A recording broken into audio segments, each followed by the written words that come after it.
നമസ്കാരം. ഗുരുവായൂർ ഡിവോട്ടീസ് ഓൺലൈനിലേക്ക് ഏവർക്കും സ്വാഗതം. സർവം കൃഷ്ണമയം. കൃഷ്ണായ വാസുദേവായ ദേവകീ നന്ദനായ ച നന്ദഗോപകുമാരായ ഗോവിന്ദായ നമോ നമഃ. നമ്മൾ ഗുരുവായൂർ ക്ഷേത്രത്തിലേക്ക് പോകുന്ന സമയത്ത് ക്ഷേത്രത്തിന് പുറത്തോ അല്ലെങ്കിൽ ആ പ്രദക്ഷിണ വഴിയുടെ ഏതെങ്കിലും ഒരു ഓരത്തോ ഒന്ന് നോക്കുകയാണെങ്കിൽ പല ഭക്തരും പല രീതിയിൽ വേഷം ധരിച്ചിട്ട് വന്നിരിക്കുന്നതായിട്ട് കാണാം. കൂടുതൽ പേരും കേരള തനിമയുള്ള വസ്ത്രങ്ങളായിരിക്കും ധരിച്ചിട്ടുണ്ടായിരിക്കുക കേട്ടോ. അതായത് ഒന്നുകിൽ സാരി അല്ലെങ്കിൽ മുണ്ടും വേഷ്ടിയും, അല്ലെങ്കിൽ കുട്ടികളാണെങ്കിൽ പട്ടുപാവാടയൊക്കെ ഉണ്ടായിരിക്കും, ധാവണിയൊക്കെ എടുത്തിട്ട് ഇപ്പോൾ ചുരിദാറും കൂടെ ധരിച്ചിരിക്കുന്നതായിട്ട് കാണാനായിട്ട് പറ്റും. ഇനി ഇതൊന്നും അല്ലാതെ കുറച്ചും കൂടെ പരിഷ്കൃതമായിട്ടുള്ള വേഷങ്ങൾ ധരിച്ചവരും ഉണ്ട്. പുരുഷന്മാരാണെങ്കിൽ മുണ്ടായിരിക്കും, ചിലപ്പോൾ ഒരു മേൽമുണ്ട് ഇങ്ങനെ പുതച്ചിട്ടുണ്ടായിരിക്കും. പിന്നെ കുട്ടികളാണെങ്കിൽ നമ്മൾ അങ്ങനെ കാര്യമാക്കാറില്ല, അവർക്ക് കുഞ്ഞുടുപ്പുകൾ ഏതാണെങ്കിലും ഇട്ടുകൊടുക്കാറുണ്ട്. അപ്പം അങ്ങനെ പലതരത്തിലുള്ള വേഷങ്ങൾ ധരിച്ചിട്ടുള്ള ഭക്തരെയൊക്കെ കാണും. നല്ല ഭംഗിയിൽ അണിഞ്ഞൊരുങ്ങി വരുന്നവരുണ്ടും സിമ്പിളായിട്ടുള്ള ലുക്കിൽ വരുന്നവരൊക്കെ ഉണ്ടായിരിക്കും കേട്ടോ. അപ്പോൾ യഥാർത്ഥത്തിൽ ഈ വേഷവിധാനം എന്ന് പറയുന്നത് അത് പ്രാധാന്യം അർഹിക്കുന്ന ഒന്ന് തന്നെയാണ് ഒരു ക്ഷേത്രത്തെ സംബന്ധിച്ചിടത്തോളം. ഇപ്പോൾ ഒരു ദിവസം ക്യൂ നിൽക്കുന്ന സമയത്ത് അടിപ്രദക്ഷിണം ചെയ്തുകൊണ്ട് ഒരു ഭക്ത ജീൻസ് പാൻ്റാണ് ധരിച്ചിട്ടുണ്ടായിരുന്നത്. ചിലപ്പോൾ അറിയാതെ ചെയ്യുന്നവരുണ്ടായിരിക്കും, ചിലപ്പോൾ അറിഞ്ഞുകൊണ്ട് ചെയ്യുന്നവരുണ്ടായിരിക്കും. എന്നാലും ഗുരുവായൂർ ക്ഷേത്രത്തിലെ ഏത് ഡ്രസ്സാണ് ധരിക്കേണ്ടത് ക്ഷേത്ര ദർശനത്തിനായിട്ട് പോകുമ്പോൾ എന്ന് അറിയാത്ത കുറച്ച് പേരൊക്കെ ഇപ്പോഴും ഉണ്ട് കേട്ടോ. അറിഞ്ഞിട്ടാണെങ്കിലും ധരിക്കുന്ന, ഇത് പാടില്ലാത്തത് ധരിക്കുന്നവരും ഉണ്ടായിരിക്കാം. അതിനെക്കുറിച്ച് നമുക്ക് കൂടുതലായിട്ട് അതിനെക്കുറിച്ച് നമ്മൾ പറയുന്നില്ല. എന്നിരുന്നാലും ഒരു ക്ഷേത്രത്തിലേക്ക് പോകുമ്പോൾ അവിടെ പാലിക്കേണ്ടതായിട്ടുള്ള കുറച്ച് ചിട്ടകളുടെ കൂട്ടത്തിൽ പെടുന്ന ഒന്ന് തന്നെയാണ് ഈ വസ്ത്രധാരണം എന്ന് പറയുന്നത്. അതിപ്പോൾ ഗുരുവായൂർ ക്ഷേത്രത്തിലാണെങ്കിലും മറ്റേത് ക്ഷേത്രങ്ങളിലാണെങ്കിലും അവിടത്തേതായിട്ടുള്ള ഒരു നിയമമുണ്ട്. അപ്പം ഒരു നിയമം എന്ന് പറഞ്ഞു കഴിഞ്ഞാൽ തീർച്ചയായിട്ടും അത് പാലിക്കേണ്ട ഒന്ന് തന്നെയാണ്.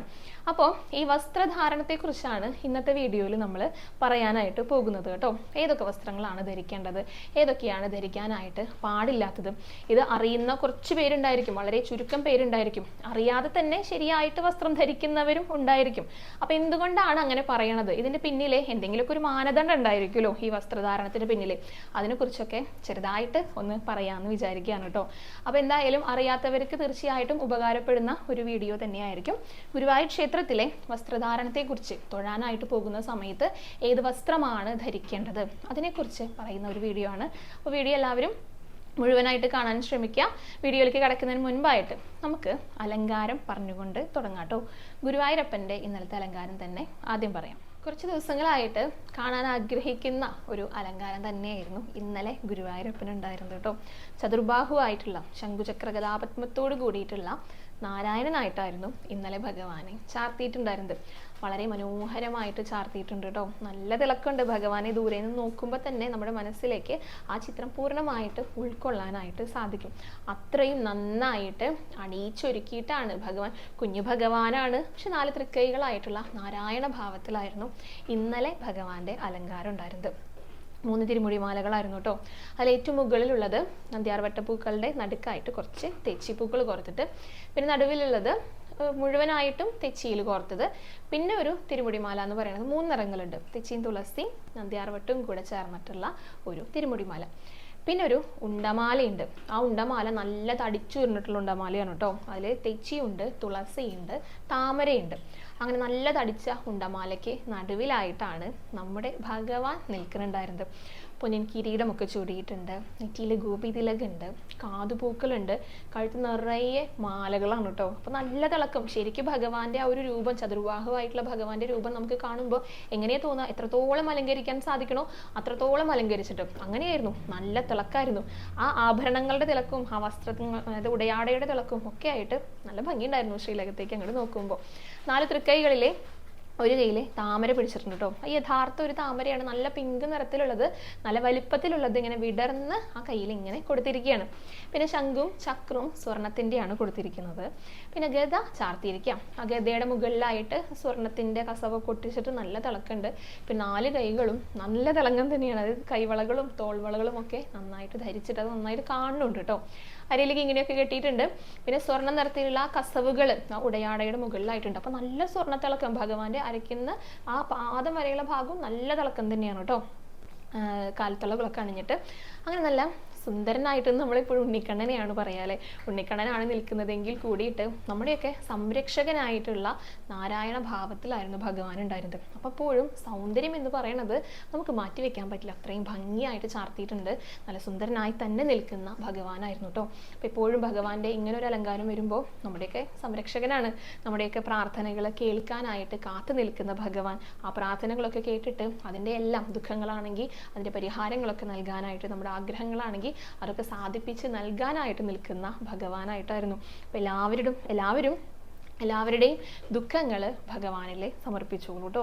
എല്ലാവരുടെയും ആഗ്രഹങ്ങളും ഭഗവാനിൽ സമർപ്പിച്ചോളൂ. അതിനെല്ലാം ഉത്തരം തീർച്ചയായിട്ടും ഭഗവാൻ നൽകും. അപ്പോൾ ചതുർബാഹുവായിട്ട് നിൽക്കുന്ന, നാരായണനായിട്ട് നിൽക്കുന്ന ഭഗവാന്റെ രൂപം എല്ലാവരും ഒന്ന് മനസ്സിൽ കണ്ടുകൊണ്ട് നന്നായി തൊഴുതു പ്രാർത്ഥിച്ചോളൂ. ഭഗവാന്റെ പാദങ്ങളിൽ എല്ലാവരും നമസ്കരിച്ചോളൂ. ഗുരുവായൂരപ്പ ശരണം എന്നൊന്ന് കമൻറ്റ് ബോക്സിൽ രേഖപ്പെടുത്തിക്കോളൂ. അങ്ങനെ നമ്മുടെ ഗുരുവായൂരപ്പനെ തൊഴുത് നമസ്കരിച്ചിട്ട് നേരെ ഗണപതിയെ കാണാനായിട്ട് എത്തിയിരിക്കുന്നത്. ഗണപതിയും അതിഗംഭീരമായിട്ട് അണിഞ്ഞൊരുങ്ങിയിട്ടാണ് കേട്ടോ ഇരിക്കുന്നുണ്ടായിരുന്നത്. കുറച്ച് വലിയൊരു സ്വരൂപമാണ് ഗണപതി എന്ന് നമ്മളിങ്ങനെ മനസ്സിൽ വിചാരിക്കുമ്പോൾ തന്നെ ആ ഭഗവാന്റെ ആ ഒരു ദേഹത്തിൻ്റെ രൂപമൊക്കെ നമുക്കൊന്ന് മനസ്സിൽ വരും. ആ തുമ്പിക്കൈയൊക്കെ ആയിട്ടുള്ള മുഖവും അതേപോലെ തന്നെ നല്ല തടിച്ചുരുണ്ടിട്ട് കുടവയറൊക്കെ ആയിട്ടുള്ള ആ ഒരു രൂപം ഉണ്ടല്ലോ, അതേപോലെ അതിന് നല്ല വ്യക്തമായിട്ട് മനസ്സിലാകുന്ന രീതിയിൽ തന്നെ ചാർത്തിയിരിക്കുന്നതും വലിയ സ്വരൂപമാണെന്ന് പറഞ്ഞല്ലോ. ഒരു മഞ്ഞ പട്ടുകൊണ്ടാണ് ഉടയാട കേട്ടോ. അതിങ്ങനെ അരയിൽ ചുറ്റിയിട്ടുണ്ട്. അതിങ്ങനെ കുറച്ച് വലുപ്പത്തിലുള്ളതാണ്. പിന്നെ നല്ല ചുവന്ന പട്ടുകൊണ്ട് ഒരു കുപ്പായം, അത് ആ കുടവയറും ദേഹവും ആ തോളുകളും ഒക്കെ മറഞ്ഞു നിൽക്കുന്ന രീതിയിലുള്ള ഒരു കുപ്പായമാണ്. ആ ചുവന്ന പട്ടാണ് ദേഹത്ത് വെച്ചിരിക്കുന്നത്. എന്നിട്ട് പിന്നെ അലങ്കാരങ്ങളാണ്, ആഭരണങ്ങൾ കൊണ്ട് ഒരു 3-4 മാലകൾ കൊണ്ട് ആ കുടവയറുണ്ടല്ലോ അതിനിങ്ങനെ ചുറ്റും വൃത്താകൃതിയിൽ ഇങ്ങനെ വെച്ചിട്ടുണ്ട്. അപ്പോൾ ആ കുടവയറിനെ ഒന്ന് നന്നായിട്ട് നമുക്ക് മനസ്സിലാകുന്ന രീതിയിൽ. പിന്നെ അത് പോരാഞ്ഞിട്ട് കഴുത്തിൽ വേറെയും സ്വർണത്തിന് 3 മാലകൾ അണിഞ്ഞിട്ടുണ്ട്. 2 കൈകളിലും സ്വർണ്ണ പൂക്കൾ വെച്ചിട്ടുണ്ട്. അപ്പോൾ തന്നെ നോക്കൂ, കാണുമ്പോൾ തന്നെ എന്ത് ഭംഗിയായിരിക്കും. ഇനി ആ മുഖത്തിലേക്ക് കിടക്കാട്ടോ. തുമ്പിയുടെ അറ്റത്തായിട്ടൊരു സ്വർണ്ണപ്പൂവുണ്ട്. നെറ്റിയിൽ സ്വർണ്ണ പൊട്ടാണ്, നെറ്റിയിലൊരു സ്വർണ്ണ തിലകം വെച്ചിട്ട്, പിന്നെ കിരീടത്തിൻ്റെ മുകളിലാണ് ഉള്ള അലങ്കാരങ്ങൾ മുഴുവനായിട്ട്. തട്ടായിട്ടാണ് കിരീടം ചാർത്തിയിരിക്കുന്നത്. അതിൽ ചുവപ്പ് വെളുപ്പ് നിറത്തിൽ ഓരോ തട്ടുകളും സെപ്പറേറ്റ് ചെയ്തിട്ടുണ്ട് കേട്ടോ. എന്നിട്ട് ആ ഉയർന്നു നിൽക്കുന്ന ആ ഒരു ഗോളാകൃതി നിൽക്കുന്ന തട്ടുകളുടെ ഭാഗം ഉണ്ടല്ലോ, അവിടെയൊക്കെ കറുപ്പ് നിറത്തിലുള്ള നൂല് കൊണ്ട് ഇങ്ങനെ താഴോട്ടേക്ക് ഓരോ വരവരകൾ പോലെ നല്ല ഭംഗിയിൽ ഡിസൈൻ ചെയ്തിരിക്കുക. അതായത് കിരീടം കാണാൻ നല്ല ഭംഗി. അപ്പോൾ കിരീടമാണോ കൂടുതൽ ഭംഗി, ഭഗവാന്റെ ദേഹത്ത് അണിഞ്ഞിരിക്കുന്ന ആഭരണങ്ങളുടെ ചന്താണോ എന്ന് വന്ന് നോക്കിക്കഴിഞ്ഞാൽ നമുക്ക് സംശയം തോന്നും. അത്രയും മനോഹരമായിട്ടാണ് ഇന്നലെ ഗണപതിനെ അലങ്കരിച്ചിട്ടുണ്ടായിരുന്നത്. അതിസുന്ദരനായിട്ടിരിക്കുന്ന ഗണപതിയായിട്ടായിരുന്നു കേട്ടോ. അപ്പോൾ എല്ലാവരും ഗണപതിയുടെ ആ രൂപമൊക്കെ നന്നായി മനസ്സിൽ കണ്ടുകൊള്ളൂ, തൊഴുത് പ്രാർത്ഥിച്ചോളൂ. ഗണപതിക്ക് മുന്നിലെ എല്ലാവരും ഒന്ന് ഏത്തമിട്ടോളൂ. ഇനി നമുക്ക് ഭഗവതി അമ്മേനെ കാണാം. ഭഗവതി അതിസുന്ദരിയായിട്ടാണ് ഇരിക്കുന്നുണ്ടായിരുന്നു കേട്ടോ. നല്ല ഭംഗിയുണ്ടായിരുന്നു ഭഗവതിനെ കാണാനായിട്ട്. ചുവന്ന നിറത്തിലാണ് ഉടയാട ഉണ്ടായിരുന്നത്. കഴിഞ്ഞ ദിവസങ്ങളിലൊക്കെ ചുവപ്പ് തന്നെയായിരുന്നു. കഴുത്തിൽ 2 മാല അണിഞ്ഞിട്ടുണ്ട്. ആദ്യത്തേത് സ്വർണ്ണമണികൾ പോലെ ഒരു മാലയുണ്ട്, പിന്നെ ഒരു കാശുമാലയുണ്ട്. കാതിൽ സ്വർണ്ണ പൊട്ടുകൾ വെച്ചിട്ട് ചുണ്ടൊക്കെ നല്ല ഭംഗിയിൽ നല്ല ചുവപ്പ് നിറത്തിലാണ് കേട്ടോ ഭഗവതിയുടെ. നെറ്റിയിലൊരു ചന്ദ്രകല വെച്ചിട്ടുണ്ട്. പിന്നെ കിരീടം ചാർത്തിയിരിക്കുക. അത് ചന്ദനം കൊണ്ട് ഇങ്ങനെ ഓരോ കുത്തുകൾ വെച്ചിട്ട് ഈ 2 വശത്ത് തുടങ്ങുന്ന ഭാഗത്തുള്ളിടത്ത് 2 സ്വർണ്ണ പൊട്ടുകൾ വെച്ചിട്ടുണ്ട്. അത്രയേ ഉള്ളൂ കിരീടം. പക്ഷെ ആ മുഖത്തിന്റെ ഭംഗിയുണ്ടല്ലോ, ആ ചുണ്ടുകളുടെയൊക്കെ ചുവപ്പിന് അതൊരു പ്രത്യേക ഭംഗി ഉണ്ടായിരുന്നു ഭഗവതിനെ കാണാനായിട്ട്. 2 തെച്ചിയും തുളസിയും കൊണ്ടുള്ള ഒരു മാല അതിന്റെ ശിരസിലൂടെ കഴുത്തിലേക്ക് അണിഞ്ഞിട്ടുണ്ട് കേട്ടോ. അങ്ങനെ അതിസുന്ദരിയായിട്ടിരിക്കുന്ന, കഴിഞ്ഞ ദിവസങ്ങളിലൊക്കെ ഒരു മുത്തശ്ശി ഭാവമായിരുന്നു എന്ന് ഞാൻ പറഞ്ഞല്ലോ. പക്ഷെ ഇന്നലെ അങ്ങനെയൊന്നുമല്ല കേട്ടോ, ഒരു ചെറുപ്പക്കാരിയായിട്ടാണ്, ഒരു യൗവനയുക്തയായിട്ടുള്ള ഭഗവതിയായിട്ടായിരുന്നു ഇന്നലെ ഉണ്ടായിരുന്നത്. അപ്പോൾ ആ ഭഗവതിയുടെ രൂപമൊക്കെ നന്നായിട്ട് മനസ്സിൽ കണ്ടുകൊണ്ട് തൊഴുത് പ്രാർത്ഥിച്ചോളൂ കേട്ടോ. ഭഗവതി അമ്മയ്ക്ക് മുന്നിലും എല്ലാവരും ഒന്ന് നമസ്കരിച്ചോളൂ. ഇനി അയ്യപ്പനെയാണ് കേട്ടോ കാണാനായിട്ട് എത്തിയിരിക്കുന്നത്. അയ്യപ്പൻ ഓറഞ്ച് നിറത്തിലാണ് ഉടയാട ഉണ്ടായിരുന്നത്. ഓറഞ്ച് അധികം കാണില്ല, നിറയെ സ്വർണത്തിന്റെ ഡിസൈനുകൾ ഉണ്ട് അതിൽ. അപ്പോൾ ആ സ്വർണ്ണത്തിളക്കാണ് കൂടുതലായിട്ട് കാണുന്നുണ്ടായിരുന്നത്. 3 മാലകൾ അണിഞ്ഞിട്ടുണ്ട് അയ്യപ്പൻ കഴുത്തിലെ. കാതിൽ വലിയ സ്വർണ്ണ പൊട്ടുകൾ വെച്ചിട്ടുണ്ട്. പിന്നെ നന്നായിട്ട് ചിരിച്ചിട്ടാണ് കേട്ടോ അയ്യപ്പൻ ഇരിക്കണത്. നെറ്റിയിൽ 2 പൊട്ടുണ്ട്. ഒരെണ്ണം കുറച്ച് നീളത്തിലുള്ള പൊട്ട്, അത് സ്വർണ്ണ ഗോപിയല്ല, ഒരു റെക്ടാങ്കുലർ ഷേപ്പിലാണ് നീളത്തിലുള്ള ഒരു പൊട്ടിരിക്കണത്. അതിന് മുകളിലായിട്ട് ഈ കാതിൽ പൊട്ടിന്റെ അതേ വലുപ്പത്തിൽ, നല്ല വലുപ്പത്തിലുള്ള ഒരു സ്വർണ്ണപ്പൊട്ടും കൂടെ വെച്ചിട്ടുണ്ട്. പിന്നെ കിരീടമൊന്നും ചാർത്തിയിട്ടില്ല കേട്ടോ, ചെറുതായിട്ടൊന്ന് ചാർത്തിയിട്ട് ഒരു പ്രഭാവലയം, അതൊരു മാല കൊണ്ടുള്ള ഒരു പ്രഭാവലയം പുറകിൽ ഇങ്ങനെ വെച്ചിട്ടുണ്ട്. അങ്ങനെയായിരുന്നു കിരീടം ചാർത്തിയിട്ടുണ്ടായിരുന്നത്. പക്ഷെ നല്ല ഭംഗിയുണ്ട് അയ്യപ്പനെ കാണാനായിട്ട്. നല്ലൊരു തിളക്കമൊക്കെ ഉണ്ട്. ആ ആഭരണങ്ങൾ 3 മാലയൊക്കെ അണിയുമ്പോൾ ഒരു പ്രത്യേക തിളക്കം വരുമല്ലോ. പിന്നെ നന്നായിട്ട് ചിരിച്ചുകൊണ്ട് അയ്യപ്പൻ ഇരിക്കുന്നത്, നല്ല സന്തോഷവാനായിട്ടാണ് ഇരിക്കുന്നത്. അപ്പം അതിൻ്റെയൊക്കെ ഒരു ഭംഗി പ്രത്യേകം എടുത്ത് പറയേണ്ടതായിട്ടുണ്ട് കേട്ടോ. അപ്പം അയ്യപ്പൻ്റെ അലങ്കാരം അങ്ങനെയായിരുന്നു. എല്ലാവരും അയ്യപ്പൻ്റെ രൂപമൊക്കെ നന്നായി മനസ്സിൽ കണ്ടിട്ട് തൊഴുത് പ്രാർത്ഥിച്ചോളൂ. അയ്യപ്പന് മുന്നിലും എല്ലാവരും ഒന്ന് നമസ്കരിച്ചോളൂ. ഇനി നമുക്ക് ഗുരുവായൂർ ക്ഷേത്രത്തിലെ വേഷവിധാനങ്ങളെ കുറിച്ച് പറയാട്ടോ. അവിടെ കൃത്യമായിട്ട് എഴുതി വെച്ചിട്ടുണ്ട്. ഇപ്പം ഞങ്ങൾ സാധാരണ ഭഗവതിക്കെട്ടിലൂടെയാണ് പ്രവേശിക്കാറുള്ളത്. അപ്പോൾ അവിടെ തന്നെ എഴുതി വെച്ചിട്ടുണ്ട്, അതായത് ജീൻസ് പാൻറ്, പുരുഷന്മാരാണെങ്കിൽ ഷർട്ട്, ബനിയൻ, ലുങ്കി ഇതൊന്നും ധരിച്ചിട്ട് ക്ഷേത്രത്തിനകത്തേക്ക് പ്രവേശിക്കരുതെന്നുള്ളത്. അപ്പോൾ ജീൻസിൻ്റെ കാര്യം പ്രത്യേകം പറഞ്ഞിട്ടുണ്ട്. അപ്പോൾ ഇതൊക്കെ അവിടെ എഴുതി വെച്ചിരിക്കുന്നത് എന്തിനാണെന്ന് വെച്ച് കഴിഞ്ഞാൽ അതെല്ലാവർക്കും പാലിക്കാൻ വേണ്ടിയിട്ടാണ് അല്ലേ. ഇപ്പോൾ ഒരു നിയമം ഉണ്ടാക്കി കഴിഞ്ഞാൽ അതെല്ലാവർക്കും പാലിക്കാൻ വേണ്ടിയിട്ടാണ് അത് ഉണ്ടാക്കി വെച്ചിരിക്കുന്നത്. അതുകൊണ്ട് തന്നെ അതെല്ലാം കൃത്യമായിട്ട് പാലിക്കണം എന്ന് തന്നെയാണ് ആദ്യമായിട്ട് പറയുന്നത് കേട്ടോ. അതിപ്പോൾ ഗുരുവായൂർ ക്ഷേത്രത്തിലാണെങ്കിലും ഏത് ക്ഷേത്രത്തിലാണെങ്കിലും ആ ക്ഷേത്രത്തിന് മാത്രമായിട്ട് ചില നിഷ്ഠകളൊക്കെ ഉണ്ടായിരിക്കും. അവിടെ ഇന്ന വസ്ത്രം ധരിച്ചിട്ട് കയറാനായിട്ട് പാടില്ല എന്ന് പറഞ്ഞു കഴിഞ്ഞാൽ പിന്നെ അത് ധരിക്കാൻ നിൽക്കരുത്. അത് നമ്മൾ ചോദ്യം ചെയ്യാൻ വേണ്ടിയിട്ടോ വെല്ലുവിളിക്കാൻ വേണ്ടിയിട്ടോ ഒന്നും ആകരുത്. അവിടുത്തെ നിയമങ്ങൾ പാലിക്കുക, അതൊരു മര്യാദയാണ്. അപ്പോൾ അതുകൊണ്ട് തന്നെ കൃത്യമായിട്ട് എഴുതി വെച്ചത് നമ്മൾ കൃത്യമായിട്ട് പാലിക്കുക തന്നെ വേണം കേട്ടോ. സാധാരണ സ്ത്രീകളാണെങ്കിൽ ഇപ്പോൾ സാരി, ചുരിദാർ, ഇപ്പോൾ ചുരിദാറൊക്കെ ഇപ്പോൾ കുറച്ച് വർഷങ്ങളെ ആയിട്ടുള്ളൂ ഇടാൻ തുടങ്ങിയിട്ട്, അതായത് അത് അനുവാദം നൽകിയിട്ട്. അല്ലാത്ത പക്ഷം സാരി, മുണ്ടും വേഷ്ടിയും അതുപോലെ തന്നെ പട്ടുപാവാട, ധാവണി ഇതൊക്കെ തന്നെയായിരുന്നു സ്ത്രീകൾ ധരിച്ചിരുന്നത്. പുരുഷന്മാരാണെങ്കിൽ മുണ്ട് അല്ലെങ്കിൽ ഒരു മേൽമുണ്ടും കൂടെ പുതച്ചിട്ടുണ്ടായിരിക്കും. അങ്ങനെയുള്ള വസ്ത്രങ്ങളാണ്, അത് മാന്യമായിട്ടുള്ള വസ്ത്രം എന്നതിലുപരി ഒരു ക്ഷേത്രത്തിലെ പാലിക്കേണ്ട കുറച്ച് കാര്യങ്ങളുണ്ട്. അതിന് ധർമ്മപരമായിട്ടുള്ള ധർമാനുഷ്ഠിതമായിട്ടുള്ള കുറച്ച് കാര്യങ്ങളാണ്. യഥാർത്ഥത്തിലെ ഒരു ക്ഷേത്രത്തിലെ വസ്ത്രധാരണം എന്ന് പറയുമ്പോൾ എന്താണ് പറയുന്നത് എന്നറിയോ? വെട്ടിത്തുന്നിയിട്ടുള്ള വസ്ത്രങ്ങൾ ഉപയോഗിക്കരുത് എന്നാണ് പറയുക. അതായത് ക്ഷേത്രത്തിലേക്ക് പ്രവേശിക്കുന്ന സമയത്ത്, ഭഗവാനെ ദർശിക്കാനായിട്ട് പോകുന്ന സമയത്ത് വെട്ടിത്തുന്നിയ വസ്ത്രങ്ങൾ ഉപയോഗിക്കാൻ പാടില്ല. ഇപ്പോൾ ചുരിദാറാണെങ്കിൽ നോക്കൂ, വെട്ടിത്തുന്നിയിട്ടുള്ള വസ്ത്രമാണ്. ഇപ്പോൾ സാരിയാണ് ഉടുക്കുന്നത്, മുണ്ടാണെങ്കിലും ബ്ലൗസ് ആണെങ്കിൽ ജാക്കറ്റ് ആണെങ്കിൽ അത് വെട്ടിത്തുന്നിയ വസ്ത്രമാണ്. പണ്ട് കാലത്തേക്ക് ഒന്ന് പോയി നോക്കുക, മുണ്ട് മേൽമുണ്ട് ഉണ്ടായിരിക്കും. സ്ത്രീകളാണെങ്കിൽ പുരുഷന്മാരാണെങ്കിൽ അരയിൽ മുണ്ട് ചുറ്റിയിട്ടുണ്ടായിരിക്കും. അവിടെ വെട്ടിത്തുന്നിയ വസ്ത്രങ്ങളില്ല. ഇപ്പോൾ പൂജകൾ ചെയ്യുന്നവരെ കാര്യം നോക്കൂ, തെറ്റുടുത്തിട്ടാ വരിക, വെട്ടിത്തുന്നിയ വസ്ത്രം ധരിക്കാനായിട്ട് പാടില്ല എന്നുള്ളത് കൊണ്ടാണ്. പക്ഷെ അത് പണ്ടത്തെ കാലത്താണ് കൂടുതലും ഇതൊക്കെ പ്രായോഗികമാക്കാൻ സാധിച്ചിരുന്നുള്ളൂ. ഇന്നത്തെ കാലം മാറി. അതുകൊണ്ട് തന്നെ ആ കാലത്തിനനുസരിച്ച് ചില മാറ്റങ്ങളൊക്കെ കൊണ്ടുവരണ്ടേ. അപ്പോൾ അതുകൊണ്ടാണ് ചുരിദാറൊക്കെ ധരിക്കാം ഇന്നിപ്പോൾ പറയുന്നത് കേട്ടോ. എന്നാലും ചില കാര്യങ്ങൾ ചെയ്യരുതെന്ന് പറയുന്നത് അത് ചെയ്യാതിരിക്കാൻ വേണ്ടി തന്നെയാണ്. അപ്പോൾ വസ്ത്രധാരണത്തിൻ്റെ കാര്യത്തിൽ എല്ലാവരും ശ്രദ്ധിക്കേണ്ടതാണ് കേട്ടോ. പലരും ചുരിദാറൊക്കെ ഇട്ടിട്ട് കയറാൻ പറ്റുമോ എന്ന് ചോദിക്കാറുണ്ട്. ചുരിദാറൊക്കെ ഇട്ടിട്ട് കയറാം, പക്ഷെ ജീൻസ് ഒന്നും ഉപയോഗിക്കാനായിട്ട് പാടില്ല എന്ന് അവിടെ എഴുതി വെച്ചിട്ടുണ്ട്. ചിലർ കണ്ടിട്ടുണ്ട്, ഇപ്പോൾ ജീൻസൊക്കെ അടിയിൽ ഇട്ടിട്ടുണ്ടായിരിക്കും, മേലെ ഒരു മുണ്ടും ചുറ്റിയിട്ടുണ്ടായിരിക്കും. ശരിക്കും അതും ശരിയായിട്ടുള്ള ഒരു കാര്യമല്ല. അപ്പം അങ്ങനെയൊക്കെ ചെയ്യുന്നവരാണെങ്കിൽ അതൊക്കെ ഒന്ന് ശ്രദ്ധിക്കുക. കാരണം ഈ പറഞ്ഞതൊക്കെ തന്നെയാണ് കേട്ടോ, അത് ചെയ്യരുതെന്ന് പറഞ്ഞിട്ടുണ്ട്, അതുകൊണ്ട് ചെയ്യാം. ഭഗവാൻ ഇതിൽ ഒരു ബുദ്ധിമുട്ടും ഇല്ല കേട്ടോ. ഭഗവാൻ അഭിപ്രായ വ്യത്യാസങ്ങളൊന്നുമില്ല. അവിടെ വേഷത്തിനല്ല പ്രാധാന്യം. അത് നമ്മൾ ഒരു ക്ഷേത്രത്തിൻ്റെ അല്ലെങ്കിൽ ഒരു ആചാരത്തിൻ്റെ ഒക്കെ ഭാഗമായിട്ട് വരുന്ന കുറച്ച് നിയമങ്ങളാണ്. അത് പാലിക്കേണ്ടതായതുകൊണ്ട് നമ്മൾ പാലിക്കുക. അപ്പോൾ വേഷത്തിലല്ല കാര്യം എന്ന് പറഞ്ഞല്ലോ, അതിപ്പോൾ ജനറലായിട്ട് പറയുന്നതാണ് കേട്ടോ, ക്ഷേത്രത്തിലെ കാര്യമായിട്ടല്ല പറയണത്. ഒരു ഉദാഹരണം പറഞ്ഞു കഴിഞ്ഞാൽ നമുക്കത് കൃത്യമായിട്ട് മനസ്സിലാകും. അതായത് ഒരു സന്യാസി, അദ്ദേഹം കാവ്യമൊക്കെ ധരിക്കുന്ന സന്യാസിയാണ് കേട്ടോ. അദ്ദേഹത്തിന് ഒരിക്കൽ അമേരിക്കയിലേക്ക് പോകാനായിട്ടൊരു അവസരം കിട്ടി. അമേരിക്കയിലേക്ക് പോയി. അവിടെ പോയപ്പോൾ അവിടുത്തെ വേഷം, അതായത് വെള്ളക്കുപ്പായവും ഒക്കെയാണ് അദ്ദേഹം ധരിച്ചിട്ടുണ്ടായിരുന്നത്. ആ ഫോട്ടോ ഒക്കെ ഇവിടേക്ക് അയച്ചു കൊടുത്തപ്പോൾ ശിഷ്യന്മാർക്ക് ആകെ ഒരു ബുദ്ധിമുട്ടായി.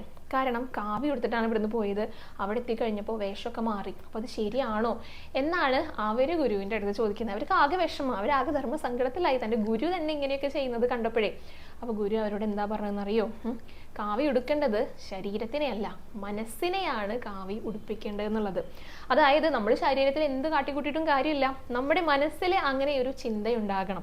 ആ കാവ്യം ഉടുക്കുന്നതിൻ്റെ സങ്കല്പം എന്താ, ഒരു സന്യാസി എന്നതിൻ്റെ സങ്കല്പം എന്താ, അത് മനസ്സിലാണ് ഉണ്ടാകേണ്ടത്. പുറമേ നമ്മൾ എന്ത് കാട്ടിക്കൂട്ടിയിട്ടും എന്താണ് ഫലം? നമുക്ക് നമ്മളെ തന്നെ ബോധിപ്പിക്കാനായിട്ട് സാധിക്കുന്നുണ്ടെങ്കിൽ പിന്നെ ഒരു പ്രശ്നമില്ല. അദ്ദേഹം അങ്ങനെയാണ് ഉദ്ദേശിച്ചിരിക്കുന്നത്.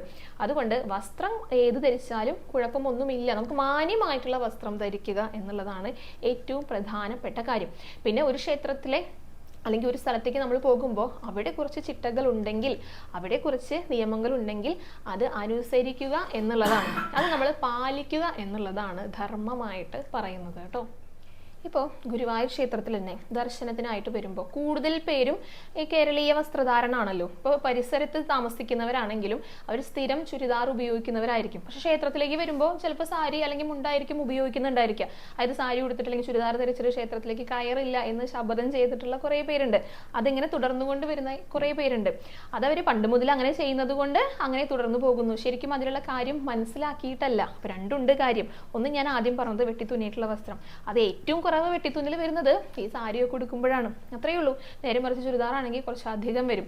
പിന്നെ ഈ പറഞ്ഞതുപോലെ തന്നെ വേഷത്തിലല്ല കാര്യം, നമ്മൾ മാന്യമായിട്ടുള്ള വസ്ത്രമാണ് എപ്പോഴും ധരിക്കേണ്ടത്. പിന്നെ ഇപ്പോൾ ജീൻസൊക്കെ ധരിച്ചിട്ട് വരുന്ന കുട്ടികളുടെ അടുത്ത് എന്തെങ്കിലുമൊക്കെ പറയാനായിട്ട് നിന്ന് കഴിഞ്ഞാൽ മുടി അഴിച്ചിട്ട് വരുന്നവരോട് പറയാൻ പോയിട്ടുള്ള അവസ്ഥയായിരിക്കും. കാരണം അവർക്കത് ഇഷ്ടപ്പെടില്ല. ഇത് എൻ്റെ കംഫേർട്ട് സോണാണ്, ഇത് എനിക്ക് കംഫേർട്ടായിട്ട് വരുന്ന വസ്ത്രങ്ങളാണ്, അതാണ് ഞാൻ ധരിക്കുന്നത്. നമ്മൾ അതിനെ ചോദ്യം ചെയ്യാനായിട്ടൊന്നും ആ സമയത്ത് പറ്റിയെന്നൊന്നും വരില്ല. അപ്പം എന്താ ചെയ്യേണ്ടത്? അത് നമ്മൾ മനസ്സിലാക്കുക എന്നുള്ളതാണ് പ്രധാനം. നമുക്ക് കംഫേർട്ടായിട്ടുള്ള, നമുക്ക് സൗകര്യമായിട്ടുള്ള വസ്ത്രങ്ങളൊക്കെ ഉണ്ടായിരിക്കും. പക്ഷെ ക്ഷേത്രത്തിൽ വരുന്ന സമയത്ത് അവിടുത്തെ നിയമം എന്താണോ അതാണ് എപ്പോഴും പാലിക്കേണ്ടതായിട്ട് ഉള്ളത് കേട്ടോ.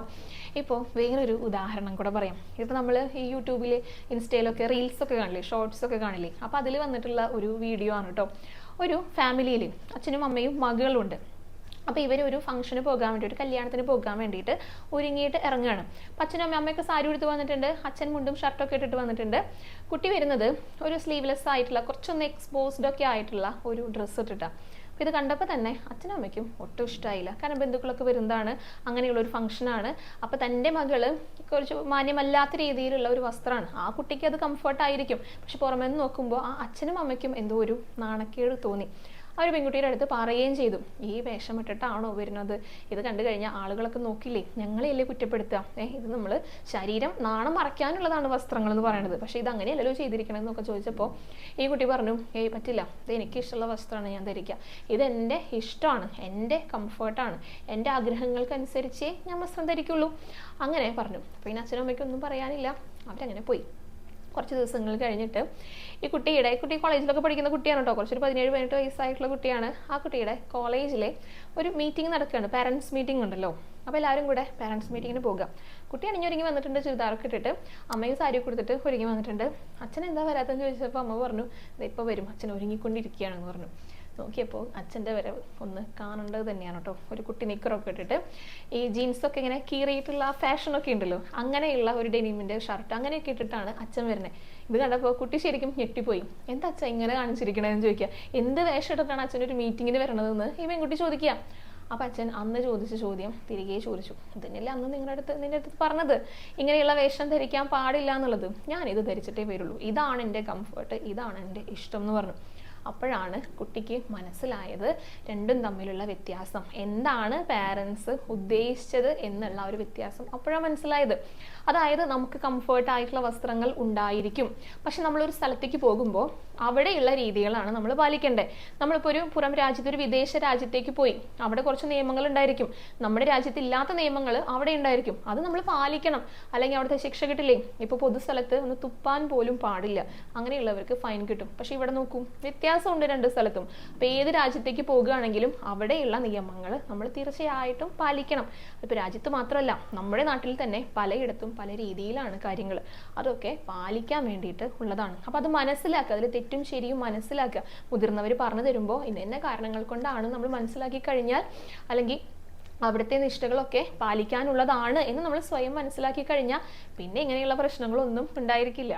പിന്നെ എപ്പോഴും നല്ല മാന്യമായ രീതിയിൽ നന്നായിട്ട് വസ്ത്രം ധരിച്ച് പോകാനായിട്ട് ശ്രദ്ധിക്കുക. ക്ഷേത്രങ്ങളിൽ പോകുമ്പോഴാണെങ്കിലും എവിടെ പോകുമ്പോഴാണെങ്കിലും, ക്ഷേത്രത്തിലാണെങ്കിലും നന്നായി അണിഞ്ഞൊരുങ്ങി പൂവൊക്കെ വെച്ചിട്ട് പോകുന്നവരെ കണ്ടിട്ടില്ലേ? നല്ല ഭംഗിയിൽ അണിഞ്ഞൊരുങ്ങിയിട്ടായിരിക്കും വരുന്നുണ്ടായിരിക്കാം. അതിനൊന്നും യാതൊരുവിധ തടസ്സമില്ല കേട്ടോ. സിമ്പിളായി തന്നെ പോകണമെന്ന് എവിടെയും പറയണില്ല. കാരണം അതിനുള്ളിലിരിക്കുന്നത് ഭഗവാനാണ്. ഭഗവാൻ തന്നെ അലങ്കാരപ്രിയനാണ്. എന്തൊക്കെ അലങ്കാരങ്ങൾ ചെയ്യുന്നുണ്ടോ അത്രയ്ക്കും ഇഷ്ടം. അപ്പോൾ ഭഗവാനെ കാണാൻ വരുന്നവരും നല്ല സുന്ദരിയും സുന്ദരനൊക്കെ ആയിട്ട് വരണം എന്നല്ലേ ഭഗവാൻ ആഗ്രഹിക്കുക.